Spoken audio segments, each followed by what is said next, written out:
Hello everyone and welcome back to the podcast. This is an update of my original HIMSS thesis, and the bottom line is it's HIMSS versus Amazon now. Or actually, it has been since 2019, which is something that you will learn throughout this video if you don't know about it already. My view is that indeed, as some believe, Amazon may disrupt HIMSS. However, the probability of HIMSS succeeding is material, and that's why not only have I not changed my conviction, I actually doubled down on my investment at $28 last week. Alright, so let's get into it. Amazon has the world's strongest fulfillment network and is constantly working on improving it, increasing delivery speeds and decreasing costs. But HIMSS is about optimizing patient outcomes per dollar. Although fulfillment is a critical component of the equation, optimizing patient outcomes per dollar is not just about dishing out drugs as fast and as cheaply as possible. It's actually about innovating in healthcare in a way that large players like Walmart, that had to shut down its telehealth operation recently this year, and Amazon, which has been trying for a long time to compete with HIMSS, have not been capable of to date, let alone the healthcare industry itself, as you can see in the graph that's on the screen now. On the y-axis, we have life expectancy, and on the x-axis, we have health expenditure from the year 1970 to 2021. And in this graph, you can see how the US is an outlier, meaning that patient outcomes have not been optimized as much as in other countries per dollar spent. So the healthcare industry definitely sucks at optimizing patient outcomes per dollar in the United States. A lot of companies have tried before HIMSS and they've all failed. HIMSS is the only company probably in the US healthcare industry's history that's succeeding at this objective function, optimizing patient outcomes per dollar spent. The difference between a cure and a poison is the dose. Improving outcomes per dollar spent is about figuring out what the right dose is for each individual at each step of the healing journey. It's also about drawing up a holistic long-term plan that increases the efficacy of the drug in question. At scale, this is hard enough for all other players to have failed before HIMSS, but this gets even harder as you treat a growing number of conditions simultaneously on the platform. Therefore, for Amazon to successfully leverage its fulfillment network against HIMSS, it needs to really focus on healthcare. Amazon has three main businesses, which is e-commerce, Amazon Web Services, and now advertising, as I've been writing about in my latest Amazon updates. Historically, the first two are the businesses that have drawn the top talent within the organization, because that's where Amazon's focus is as a company. This is why in the past, Amazon's ancillary businesses haven't always become top of breed. Notable examples include Amazon Music and Prime Video, both of which have been over time surpassed by Spotify and Netflix respectively. Most interestingly, Spotify and Netflix have not only competed with Amazon, but with many other large companies simultaneously, including Apple, and they still won. The reason Spotify and Netflix have succeeded is simple. They are more focused on the end consumer than their competitors, and they also have extraordinary organizational properties. By said properties, I mean that they ultimately iterate faster and are thus able to outpace competitors. They were back in the day mini Amazons of sorts in terms of their organizational properties, how the company itself works. And in the digital space, marginal advantages in terms of user experience amount to exponential advantages in terms of adoption over time, because the cost of opportunity for end customers in terms of picking one service or another is zero. It's literally just about clicking 1 centimeter to the left or to the right in their screens. Additionally, these user experience advantages are often imperceptible to most until they show up in the financial statements. In Spotify's case, and as many of you will know, I'm an early investor in this company, the market is only starting to realize that it actually has no real competition. The graph that you can see on the screen now depicts Spotify's free cash flow per share over time, and you can see how it has evolved sideways for many years, and the market threw many narratives at Spotify shareholders during those years, which were very convincing, explaining why this company actually was set to die, why it was going to be killed by competition, specifically by Amazon, I heard many smart people say. And then recently, over the last year, we see free cash flow per share starting to grow exponentially. If you're curious about that, you can refer back to my original Spotify deep dives or the quarterly updates that I do. But essentially, what happened here is that the market missed the point. It didn't understand that Spotify was a mini Amazon, organizationally speaking, and that actually Amazon couldn't compete with this company, or Apple, or any of the other players that have tried, just because their focus on the end consumer is so much superior. Now, going back to Netflix, this story is perhaps even more fascinating. In April 2022, the market came to the conclusion that Netflix had lost its edge, with the quote-unquote streaming space getting crowded. The stock declined over 72% in 2022, only to then rise 355% from the lows to date. I must admit, this wasn't clear to me at the time, but in hindsight, it now turns out that Netflix's machine is simply more finely tuned than that of its competitors, even though it didn't look like that at simple sight. This means that over the long term, the capital efficiency is higher, and this leads to more profits, which leads to more capital reinvested over time and so forth. Netflix is thus marginally better at producing hits and enhancing the user experience of its platform, such that over time, this translates into an unfair advantage.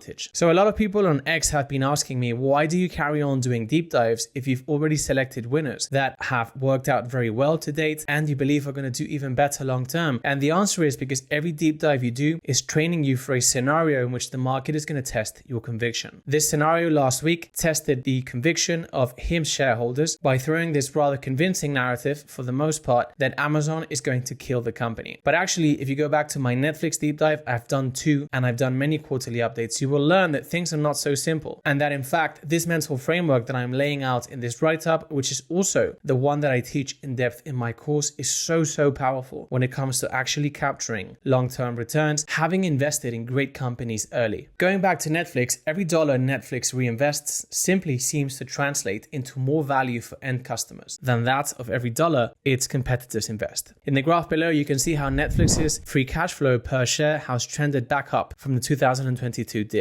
What's fascinating is that when Netflix announced that they were transitioning away from paid subscriptions and towards advertising plans, at least for the entry-level plans, the market interpreted this as Netflix admitting that they had lost pricing power. You will learn about this in depth if you go back to my Netflix deep dives, which I urge you to do so if you are a HIMS shareholder. But instead, what happened after Netflix did this is that this move has made it far more difficult for competitors to imitate the Netflix machine, giving Netflix an even bigger advantage over time over its competitors. Therefore, the Netflix case teaches us how focus can pay dividends over time, and the graph that you see on the screen now is the best testament to this idea. Block is another example of an instance in which Amazon had all the requirements to win, but still couldn't manage. I also wrote a deep dive on this company back in the day, and although I don't like Block as an investment, the company fits in the aforementioned framework too. They had and continue to have a higher level of focus on the end customer than Amazon, and they iterate faster. And of course, when I say they have a higher level of focus on the end customer, I'm talking about their specific domain of operations. In 2014, Amazon tried to compete with Block, taking on the at the time Square sellers, and then giving up by late 2015. Block co-founder Jim McKelvey was fascinated by the event and went on to study it in depth, as have I over the past few years. He coined the term the quote-unquote innovation stack to refer to when a small company defeats a much larger one with abundant resources as a result of superior focus. I've explained a number of times that I believe HIMS is a statistical anomaly in that their achievements to date are either the result of luck or of extraordinary management. Per the continued world-class execution, which I analyze in depth in my last HIMS quarterly update, I continue to lean towards the latter possibility. I think that HIMS is an extraordinary organization in its early days. As such, I believe that HIMS organizational properties are likely strong enough for a Spotify/Netflix-like scenario to play out over the long term in their battle against Amazon. Additionally, HIMS's primary objective function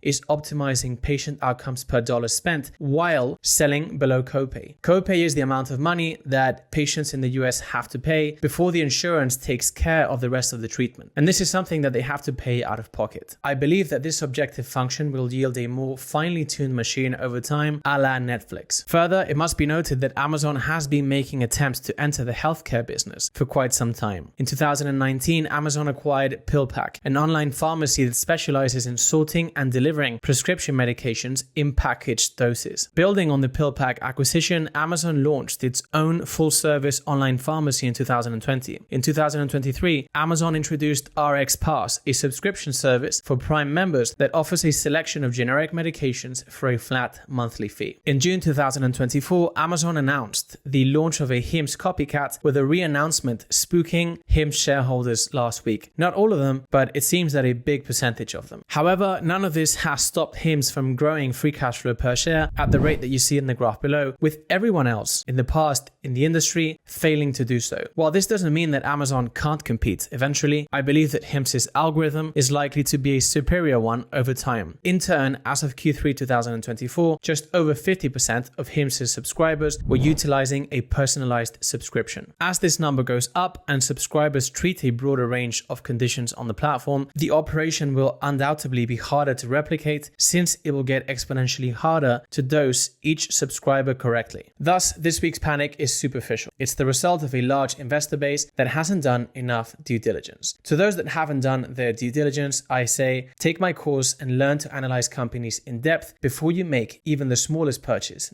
You shouldn't be buying a cent of a stock before you research a company in depth on your own, and you're absolutely sure that you've understood the fundamentals like no one else in the market. Personally, I will only sell HIMSS if I believe the fundamentals point to lower levels of free cash flow per share over time, and at the moment, I see no reason for concern, with fundamentals pointing higher towards higher levels of free cash flow per share. Further, should Amazon really step up and compete, long term, I believe this could strengthen HIMSS over time. When it comes to building a platform like Netflix, Spotify, and HIMSS, for example, there's nothing that's stopping anyone in the world to replicate your operation, because the technology is readily available, the content is out there, the industry that you're trying to tap into is out there, and anyone can quote unquote just go and hire some developers and go and do what you're doing. What stops people from actually replicating these businesses is that over time, the process power of these organizations end up building network effects that become hard to replicate. And so how each mode ends up developing over time is specific to the company in question. I believe that for HIMSS, this is going to come through personalization. But indeed, my point is that world-class competition is sometimes essential to becoming a world-class company. And I believe HIMSS has what it takes to get there. This is not a fundamentally unreplicable operation because, as I was saying, the technology is out there for anyone to do it. But what happens is with their process power that they are demonstrating quarter after quarter and certain paths of action that they are taking, namely the personalization, eventually it gets very, very hard to imitate what they do profitably. And in fact, we haven't seen anyone do this yet, other than perhaps the most menacing component of competition has been Amazon's announcement that they are trying to do the same for now. Now, additionally, and just to cap off, HIMSS may indeed fail, but in my portfolio, the pick makes perfect sense. I only hold 5 companies, which I believe are likely to multiply their value over the coming decades, far exceeding the performance of indexes. The structure of my portfolio is not common in the industry or for private investors or for anyone, so a pick that makes sense for me might not actually make sense for you. And of course, all of this is just for educational purposes. My mission when making content is to, 1, help myself get better faster. This has accelerated my pace of learning like nothing you can imagine. And then to help improve the level of financial education worldwide. And of course, turn that into a business that produces a lot of money. All right, everyone. Thank you very much for joining me today. That's it for this update. If you enjoyed it, as always, can you please share this with one friend whom you think will enjoy it? These deep dives are for free, and so the only way this grows is with your help. Thank you very much. Take care, and until next time.